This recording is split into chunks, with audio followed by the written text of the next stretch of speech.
There were black stars who once ruled every TV channel, graced every magazine cover, and defined an entire generation. They were everywhere, until one day they weren't. The spotlight went cold, the applause faded, and their voices fell into an unsettling silence that left the public searching for answers. Years turned into decades, and in that long absence, rumors began to grow. Some said they walked away from fame. Others whispered about scandal, downfall, or lives lost to poverty and obscurity. At times, their names were even spoken as if they were already gone. In the unforgiving world of entertainment, disappearing without explanation can feel more haunting than failure itself. So what truly lies behind that wall of silence?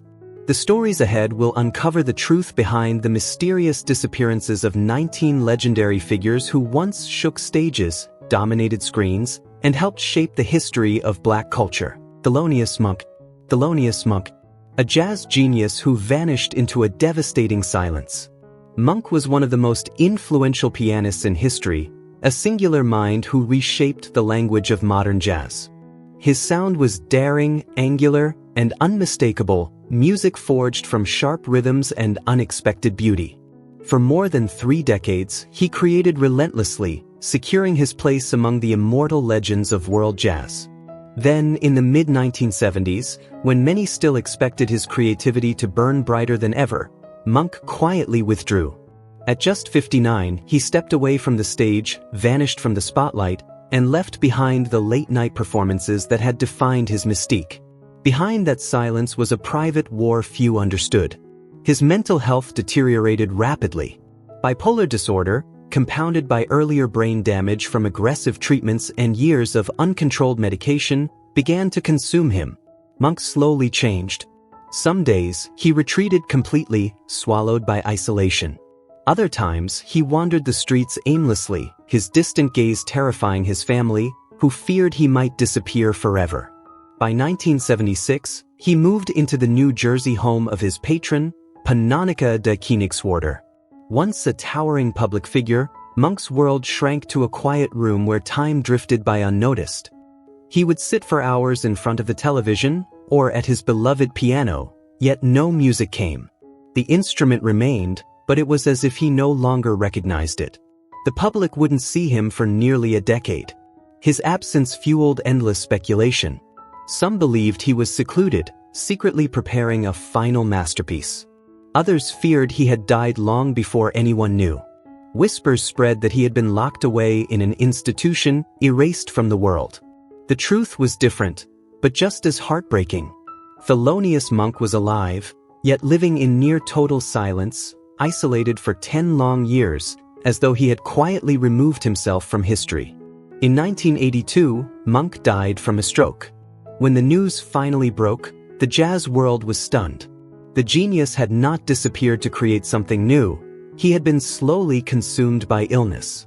His passing left behind an immeasurable void and a lingering sense of regret, a reminder that even the brightest musical minds are not immune to silence. Sly Stone. Sly Stone, the funk king who burned bright, then slowly erased himself, spent nearly 3 decades living in the shadows, at times surviving like a homeless man in a van. As the visionary frontman of Sly and the Family Stone, he reshaped popular music with anthems like Everyday People, standing at the height of fame as a symbol of peace, unity, and radical joy. He didn't just make hits, he gave a generation its sound and its soul. But by the early 1980s, even as his legacy loomed large, Sly began a quiet, devastating descent. Cocaine and crack addiction hollowed out his life. Money vanished. Concerts were canceled without warning. Promises collapsed. The dependable star faded from stages and backstage hallways alike, leaving fans and collaborators stunned. Once rich, powerful, and constantly surrounded, Sly slipped into bankruptcy. Debts mounted. Homes were lost. Relationships unraveled. He stepped away from the stage, and then from the world, like someone locking a final door. Through the 1990s and deep into the 2000s, Sly disappeared almost entirely. In Los Angeles, he drifted without a permanent address, at times sleeping for years in an aging van. Nights were spent parked in dangerous neighborhoods where gunfire was never far away. Days were lived in avoidance. Meals were sporadic. His body weakened under the long weight of addiction. The contrast was brutal. The man who once embodied joy now hunched silently in a cramped metal box. The artist who once electrified tens of thousands lived in near total isolation. As sightings vanished, rumors darkened. Some believed he had died from an overdose. Others whispered he'd gone missing, or worse. Writers dubbed him the J.D. Salinger of funk, haunted by his eerie self-imposed exile. There were even stories that he'd been murdered over debts inside that very van. When Sly briefly resurfaced around 2010, it was chaotic and bittersweet. After more than 30 years in hiding, he seemed untethered from the present. Though still alive, that long disappearance turned his name into a quiet tragedy, a self-destructive genius who left an irreplaceable void in the history of funk. Shuggie Otis. Shuggie Otis was a once-in-a-generation psychedelic soul guitarist and singer, a true musical prodigy who seemed destined for greatness. At an age when most artists were still finding their footing, he was already writing, performing, and producing his own material, earning awe from industry insiders and standing shoulder to shoulder with the giants of his time. His talent felt limitless, until everything abruptly changed. In the mid-1970s, barely in his 20s, Shuggie quietly stepped away from the spotlight. His album Inspiration Information, now revered as a cult masterpiece, failed to find commercial success at the time. That disappointment cut deep, like a cold blade through a brilliant future. Record labels lost interest. Support evaporated. The road ahead went dark. Even a stunning invitation to replace Mick Taylor in the Rolling Stones, a once-in-a-lifetime opportunity, slipped through his fingers. The pressure became unbearable. Depression set in. Addiction followed. Shuggie withdrew completely, retreating into the shadows and severing almost all ties with the outside world. Living in near isolation in Los Angeles, he vanished from the scene. Friends lost contact. Invitations from legends like David Bowie and Stevie Wonder were firmly declined. He didn't want the spotlight. He didn't want the stage. At times, it seemed he didn't even want his name spoken. Life became a quiet struggle. A talent once celebrated had to survive on odd jobs, while the name Shuggie Otis slowly faded from public memory. Ironically, his music lived on, sampled, recycled, and monetized by others, while he remained unseen. Decades passed without an appearance. Rumors spread. Some claimed he'd died from an overdose. Others believed loneliness had consumed him. Fans compared him to Syd Barrett, convinced Shuggie had vanished forever. Another genius lost, broke, and forgotten. The long silence turned him into a ghost of music history, a mythical figure who existed only through old recordings. It wasn't until 2010 that Shuggie resurfaced, briefly, just enough to confirm he was still alive. Even then, he chose to remain hidden. Years of seclusion left deep scars. The prodigy, once overflowing with promise, now lingers like a shadow, leaving fans haunted by what could have been, a brilliant talent quietly swallowed by circumstance. Bill Withers. Bill Withers was the soul singer whose warm, unassuming voice slipped effortlessly into everyday life through songs like Lean on Me. He didn't come from glamour or privilege. He once worked as a toilet installer before rising to stardom, yet he left an indelible mark on popular music with songs that were simple on the surface and devastatingly honest at their core. In 1985, when most believed his journey was far from over, Withers made a move no one saw coming. After releasing Watching You Watching Me, he quietly announced his retirement at just 47 years old. No spectacle. No farewell tour. No lengthy explanations. Just a clean exit that shocked the entire music industry. Behind that decision was years of quiet frustration. Withers felt boxed in, controlled, and subtly discriminated against by record executives he sarcastically referred to as blackshirts. Boardrooms, contracts, and commercial pressure slowly drained the joy from his craft. He refused to keep playing a game where his voice no longer belonged to him. After stepping away, Withers chose peace over applause. He settled into a quiet life in the Hollywood Hills. No packed tour buses, no endless travel. His world became family, his children, television evenings, and shared meals. He vanished from the spotlight, nearly severing all ties with the entertainment industry. Lucrative offers continued to pour in, but he turned them all down. No comeback. No nostalgia tours.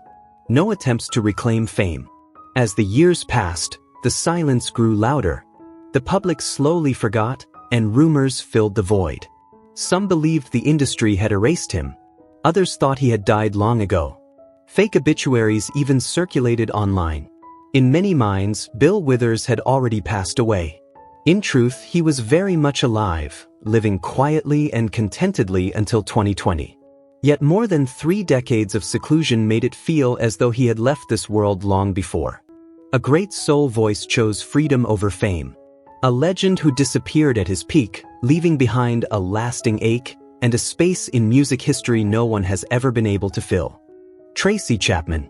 Tracy Chapman was more than a folk singer, she was a quiet force. With timeless songs like Fast Car, her music was raw, intimate, and unflinchingly honest, reflecting real lives and real struggles. That sincerity propelled her to global fame and cemented her as a singular voice of an entire generation. Yet at the very moment when her legacy felt unstoppable, Tracy chose something no one expected: silence. In August 2009, after completing her final tour, Tracy Chapman stepped away from the spotlight almost entirely. She was only 45 years old, still critically acclaimed, still relevant, still in demand. But instead of pressing forward, she walked away. Part of that decision came from her naturally private nature, but the deeper truth ran darker. The explosive success of her 1988 debut album came with a crushing cost. Endless interviews, crowded venues, flashing cameras, and constant scrutiny slowly drained her spirit. Fame didn't lift her, it consumed her. Tracy later seemed overwhelmed, suffocated by attention with no space left to simply exist. After leaving the stage, she retreated into a quiet life in San Francisco, a city long tied to her soul. Her world grew smaller. No social media. No interviews. No public appearances. She rarely left home unless absolutely necessary. In place of public applause came solitude, days devoted to personal songwriting and silent charitable work. Music never left her, but it was no longer shared. Songs were written only for herself. Over time, isolation became routine. Her life appeared simple from the outside, yet it carried heavy inner battles. The very success that once gave her creative freedom now pushed her to search for peace instead. As Tracy vanished from public view, rumors took over. Some believed she had lost her inspiration, that the well had finally run dry. Others whispered darker theories, that she had died alone, unnoticed, after her 2008 album Our Bright Future. Some fans even speculated about serious mental health struggles. For years, there was no confirmation, only silence. Nearly 2 decades later, Tracy Chapman finally re-emerged in rare, powerful moments. A surprise performance with Luke Combs at the 2024 Grammys, followed by the reissue of her legendary debut album in 2025. Those brief appearances were enough to remind the world she was still here. Still, her long absence, more than 15 years of seclusion at the height of her career, has left her remembered not just for her brilliance, but as one of music's most haunting and regrettable disappearances. Lauryn Hill. Once a towering force in rap and R&B, she rose as the soul of the Fugees and the visionary behind The Miseducation of Lauryn Hill, a once-in-a-generation album that sold millions and earned 5 Grammys. At an astonishingly young age, she reached a height few artists ever touch, hailed as a cultural icon who reshaped contemporary music. Then, in the early 2000s, she vanished, suddenly and completely. While the spotlight still burned bright, Lauryn Hill stepped away from the cameras and slowly slipped from public life. The crushing weight of fame took its toll, as struggles with mental health, ranging from bipolar disorder to deep paranoia, quietly consumed her. Legal battles followed, and Hill became convinced the music industry was manipulating and brainwashing her. She fired her entire management team, stopped giving interviews, quit watching television, and nearly stopped listening to music altogether. Her world narrowed into isolation. Seeking peace, She immersed herself in daily Bible study, searching for spiritual refuge, living quietly in Miami and later New Jersey, far from the industry that once celebrated her. Her bond with spiritual advisor Brother Anthony sparked controversy and led to a string of turbulent decisions. Tours were canceled. Shows that did happen often began 1 or 2 hours late, explained by energy alignment. As instability mounted, cancellations multiplied, disappointing fans and eroding her once pristine reputation. Gradually, the image of a disciplined superstar gave way to that of a troubled recluse, until sightings of Lauryn Hill on stage became rare. Life in seclusion offered no calm. She raised 6 children largely on her own after a complicated relationship with Rohan Marley, while financial and legal pressures closed in. In 2013, she served 3 months in prison for tax offenses.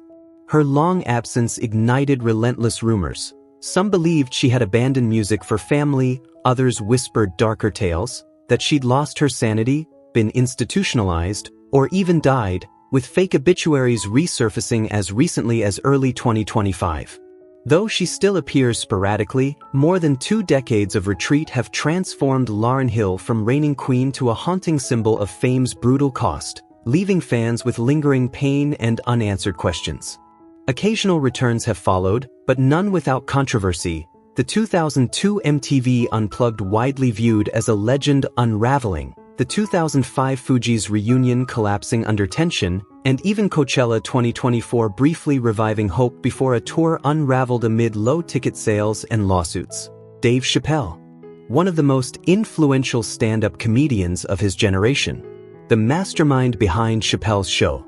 A cultural force who reshaped American comedy with fearless, razor-sharp humor. His rise was meteoric. Young success, instant fame, and a place at the very top long before most even find their voice. Dave Chappelle became irreplaceable almost overnight. Then, in 2005, at the height of his power, everything stopped. Season 3 of Chappelle's Show was dominating television. A staggering $50 million contract sat waiting. And at just 32 years old, when the world believed he had won life, Dave Chappelle walked away. No warning. No explanation. Hollywood was left stunned. Behind that shocking decision was a storm few could see. Dave felt his creative control slipping away. He feared the racial imagery he crafted with intention was being twisted, misunderstood, and exploited for cheap laughs. The unresolved grief from his father's death years earlier still weighed heavily on him. Combined with relentless industry pressure, exhaustion crept in, blurring his sense of self and leaving him questioning his own mental survival. So he disappeared. Dave flew to South Africa, then quietly moved through Uganda and Senegal. For nearly 2 years, he lived like a ghost, cut off from the media, disconnected from fame, drifting through unfamiliar lands.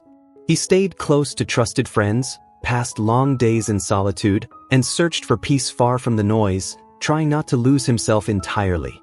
Meanwhile, rumors spiraled out of control. The public panicked. Some claimed drugs had killed him. Others insisted he was locked away in a mental institution. Tabloids fueled wild stories of kidnapping, murder, and madness. The image of a comic genius was replaced by terrifying myths. In 2006, Dave returned to America, but not to reclaim his throne. Instead, he chose quiet. He settled on a 65-acre farm in Yellow Springs, Ohio, shrinking his world to protect his sanity. He performed occasionally on his own terms. No spotlight chasing. No million-dollar deals. No hunger for fame. It wasn't until 2015 that Dave Chappelle truly emerged again, stronger, clearer, and fully himself. Yet nearly a decade of self-imposed exile left its mark. Dave didn't just walk away from the stage. He escaped the addiction to fame and the crushing pressure most never dare to release. A decision that shocked the world, and ultimately transformed him into a symbol of choosing mental health over money. Lisa Bonet. Once, Lisa Bonet was a storm across American television. With her striking, unconventional beauty and fearless, nonconformist spirit, she captivated millions through The Cosby Show and A Different World. She wasn't just a star, she became a symbol of rebellion on the small screen, a young woman who refused to fit neatly into Hollywood's expectations. At the height of her fame, when her career seemed destined to soar even higher, Lisa made a decision that stunned the industry. In the 1990s, she walked away. After leaving The Cosby Show and A Different World over creative differences, Lisa turned her back on Hollywood's glittering machine. The industry had begun to feel toxic, restrictive, suffocating, and determined to trap her in an image of the good girl she never wanted to be. As her fame grew, so did the pressure, especially following her 1993 divorce from Lenny Kravitz and the responsibility of shielding her young daughter, Zoe Kravitz, from relentless public scrutiny. Seeking peace, Lisa withdrew from the spotlight entirely. She retreated to the mountains outside Los Angeles, then settled in Topanga Canyon, far from red carpets and flashing cameras. Her world became quiet and intentionally small. No television, no media noise. Just nature, animals, and solitude. Wolf-dog hybrids and even a donkey roamed her yard, silent companions reflecting her introverted soul and inward turn. Years passed, and Lisa Bonet all but disappeared. She skipped premieres, avoided interviews, and turned down countless lucrative roles to protect the fragile peace she had fought so hard to create. When she later built a new family with Jason Momoa, whom she was married to from 2017 to 2022, her focus narrowed even more: home, children, and a life untouched by stage lights. For more than 2 decades, the public saw her only in rare glimpses, quietly supporting Zoe or appearing briefly in small, understated roles. Her prolonged absence fueled endless rumors. Some whispered about serious illness. Others believed she had vanished entirely, or worse, passed away in silence. The mystery only deepened her legend. In the end, Lisa Bonet's long retreat transformed a radiant, rebellious television icon into a private, almost forgotten figure. To many, it felt like a heartbreaking loss, a brilliant talent sacrificed to escape a world that could no longer contain her. Hollywood wanted to own her, but Lisa Bonet chose freedom instead. Lark Voorhies. Lark Voorhies. Once one of the brightest faces on American television, she left an unforgettable mark as Lisa Turtle on the smash hit Saved by the Bell. Smart, stylish, and full of youthful energy, Lisa became a cultural icon, and Lark herself was adored by millions. Her radiant smile filled living rooms across the country, turning her into a defining symbol of 1990s teen stardom and instant fame. But as the spotlight of Saved by the Bell slowly dimmed in the early 2000s, Lark Voorhies' life took a devastatingly different path. She retreated from Hollywood entirely, withdrawing into her Pasadena home to live quietly with her mother. Red carpets, premieres, and public appearances vanished from her life, along with nearly every tie to the entertainment industry. This disappearance wasn't abrupt. It was a gradual, heartbreaking unraveling. The pressures of early fame quietly wore her down, and serious mental health struggles began to surface. Lark was later diagnosed with bipolar disorder and schizoaffective thought disorder, conditions that often left her disoriented, overwhelmed by racing thoughts, and speaking to herself in moments of confusion. For years, she rejected treatment, believing her experiences were heightened intuition or spiritual awareness rather than illness. That denial only deepened her isolation and instability. As her condition worsened, relationships collapsed. Former co-stars drifted away. Brief marriages ended almost as quickly as they began, leaving behind long stretches of loneliness. Rumors spread relentlessly, claims that she had suffered a stroke, whispers of substance abuse, even false reports of her death. Slowly, the image of the cheerful teen star was replaced by a quiet, ongoing tragedy. For more than 2 decades, Lark appeared only rarely in interviews, and each appearance fueled public concern. A 2012 television interview shocked viewers when her speech appeared fragmented and her gaze distant. Soon after, her mother spoke publicly, revealing the bipolar diagnosis in an effort to explain the painful transformation. Changes in Lark's appearance, bright red hair, heavy makeup, and unpredictable expressions, only intensified speculation. It wasn't until 2020 that Lark finally acknowledged her illness herself on Dr. Oz, marking a long-delayed moment of acceptance. Her brief return in the Saved by the Bell reboot served as a bittersweet reminder of a once brilliant talent now living quietly and vulnerably. For many fans, her story remains a haunting reflection on fame, fragility, and the heavy cost of growing up in the spotlight. D'Angelo. D'Angelo was the very heartbeat of contemporary R&B, a visionary singer and musician who helped define the neo-soul movement and reshape modern music. When voodoo exploded onto the global stage, it catapulted him to instant icon status, artistically revered and commercially unstoppable. His voice, drenched in raw emotion and spiritual depth, felt timeless. Yet no one could have predicted that after voodoo shook the world in 2000, everything in D'Angelo's life would begin to unravel. Success arrived too fast and hit too hard, burying him under crushing expectations. The video for Untitled, How Does It Feel?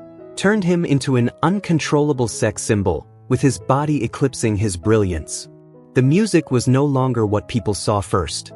Feeling reduced to a product, D'Angelo withdrew, disappearing from stages, cameras, and even his own identity. What followed was a descent into darkness. Alcohol and cocaine became dangerous refuges. His weight ballooned, his appearance changing so drastically that he was barely recognizable.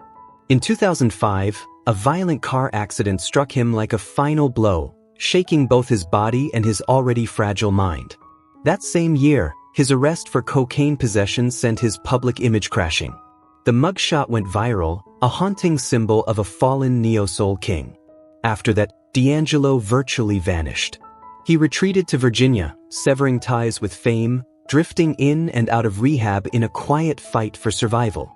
On the rare occasions friends saw him, they struggled to recognize the man he had become. Years of silence confused and unsettled the public. Rumors spread, overdoses, accidents, even death. Some believed he was still alive, but only as a shadow of the legend he once was. More than 14 years passed in near total obscurity, turning D'Angelo into a tragic emblem of fame's corrosive power. When Black Messiah finally arrived in 2014, it was far more than a comeback album. It was evidence of survival, a testament to a man who had endured addiction, pressure, and self-destruction, and lived to tell the story. Still, the scars remained. The long isolation left deep wounds, where a once golden voice had nearly been swallowed by darkness.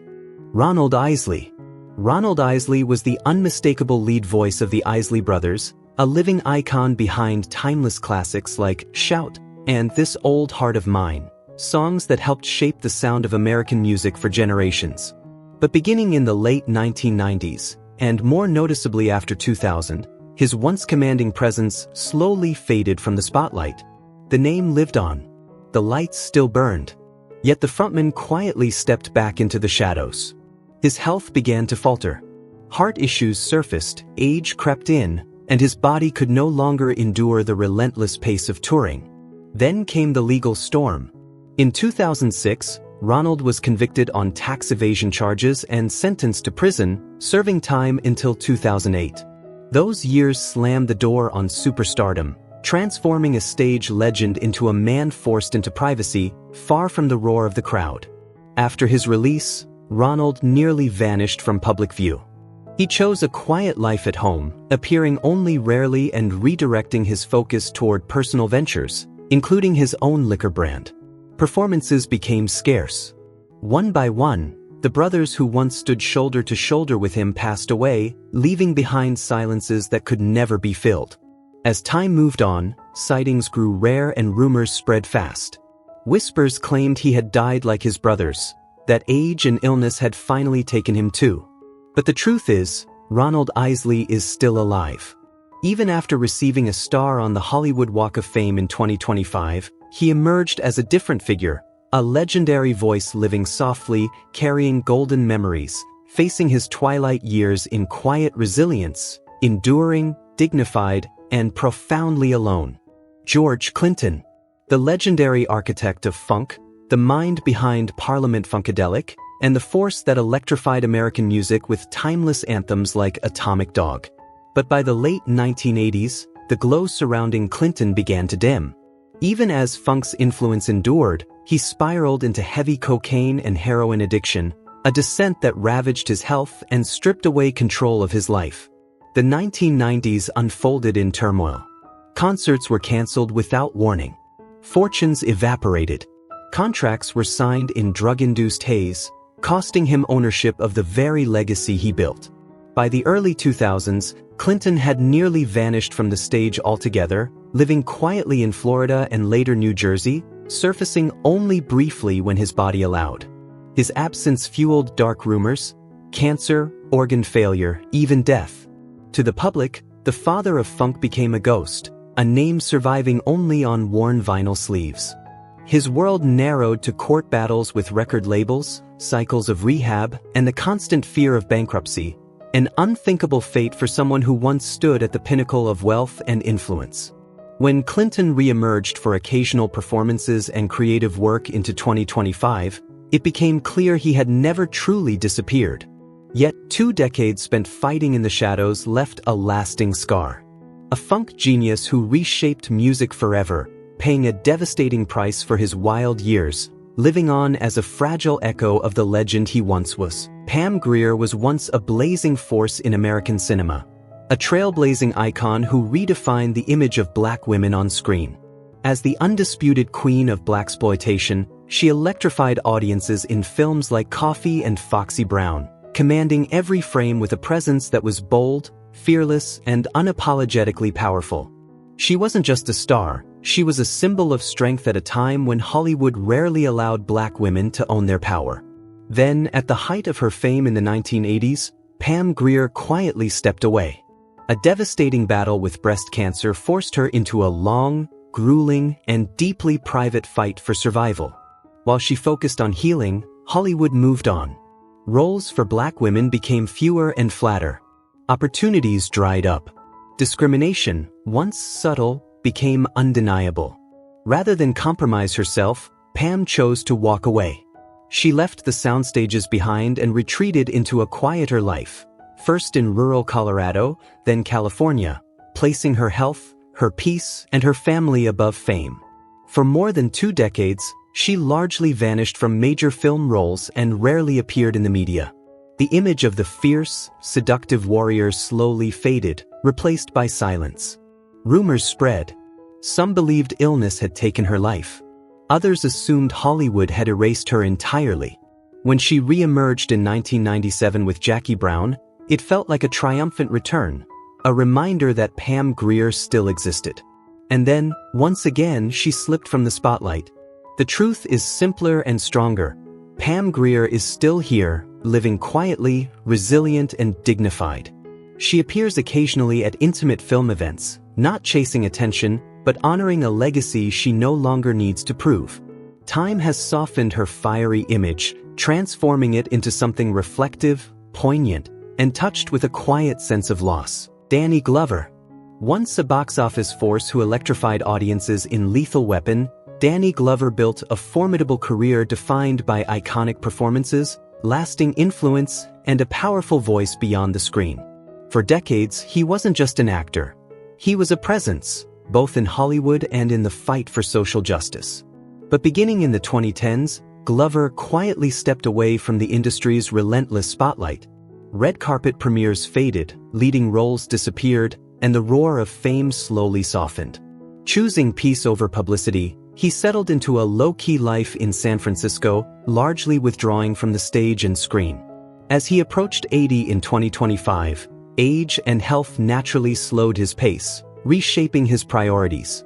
He still appears occasionally, in smaller projects or carefully chosen public events, but the pursuit of stardom no longer drives him. Instead, his energy has shifted toward independent films and passionate speaking engagements, championing civil rights, equality, and social change.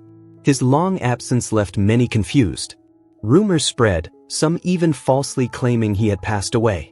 The quieter he became, the farther his name drifted from major film projects, leaving fans anxious and heartbroken. Yet in rare, meaningful moments, like his reunion with Mel Gibson at Fan Expo, Danny Glover reminded the world he was still here. He hadn't vanished. He simply chose a different path. Tempestt Bledsoe was once a defining presence on American television, forever etched into pop culture as Vanessa Huxtable on The Cosby Show. With more than 40 acting credits and a career that stretched across decades, she seemed destined for lifelong stardom. But when the iconic series ended in 1992, Bledsoe began to quietly step away from the spotlight. Her steady run through the 1990s gradually faded into occasional, low-profile roles.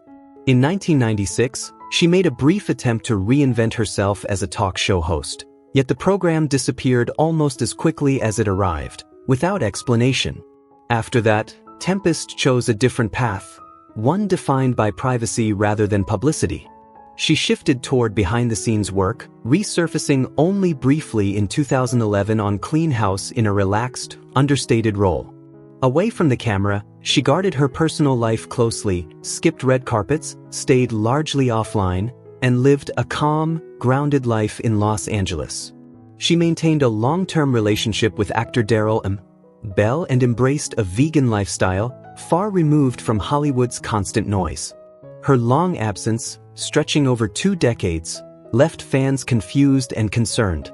Speculation swirled, with rumors of serious illness and even death gaining traction.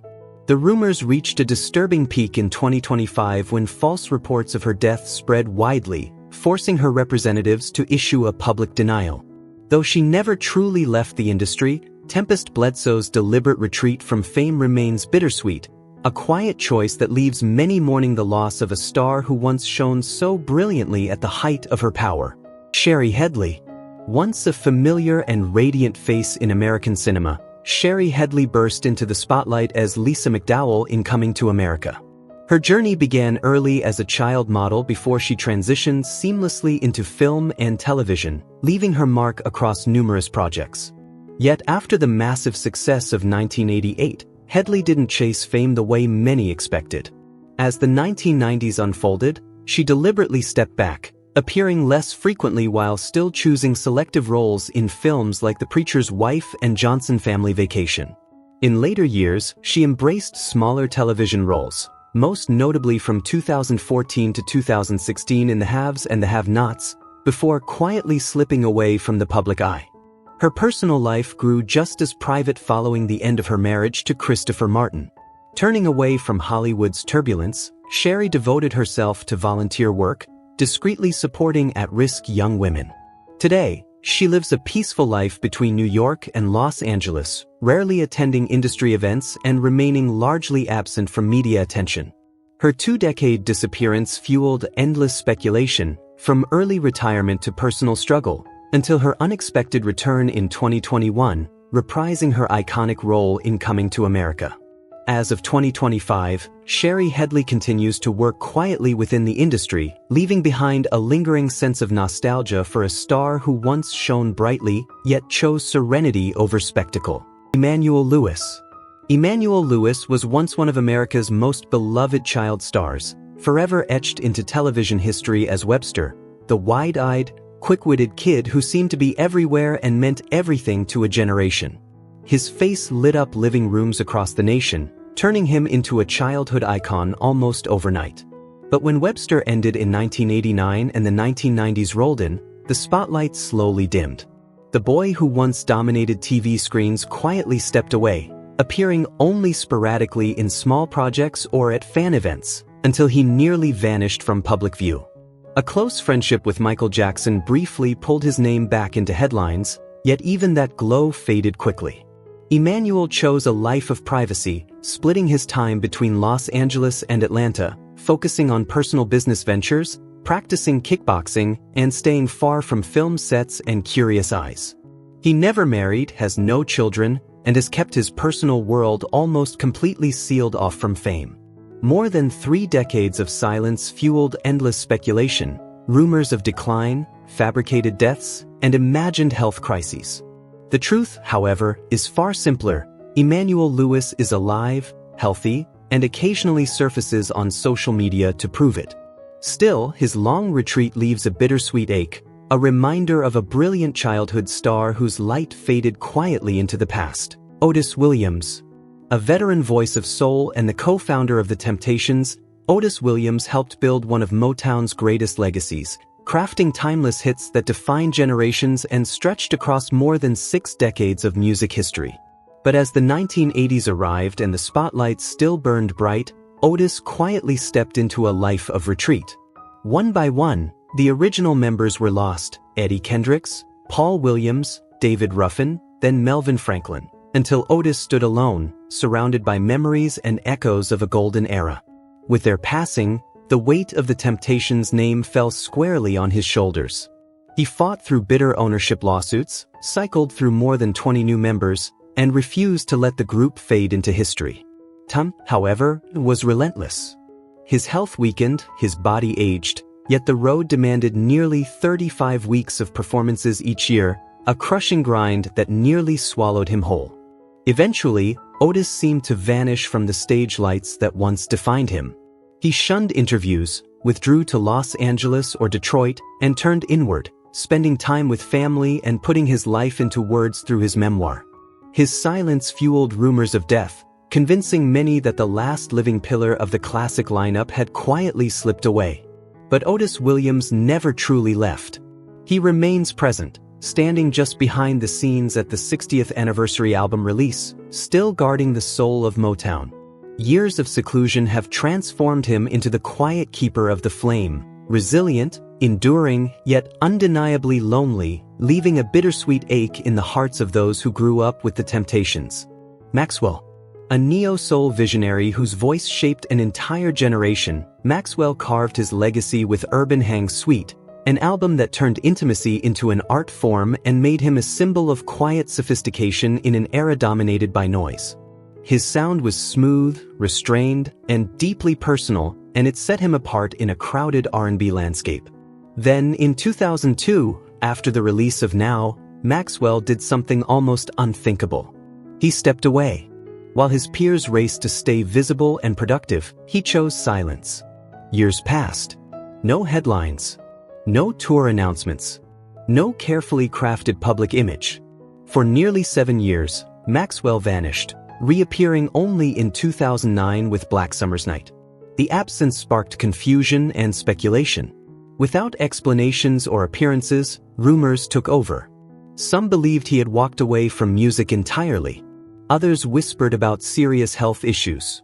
His disappearance became so complete that fans began calling him the ghost of neo-soul, as if the artist who once defined the genre had faded into myth.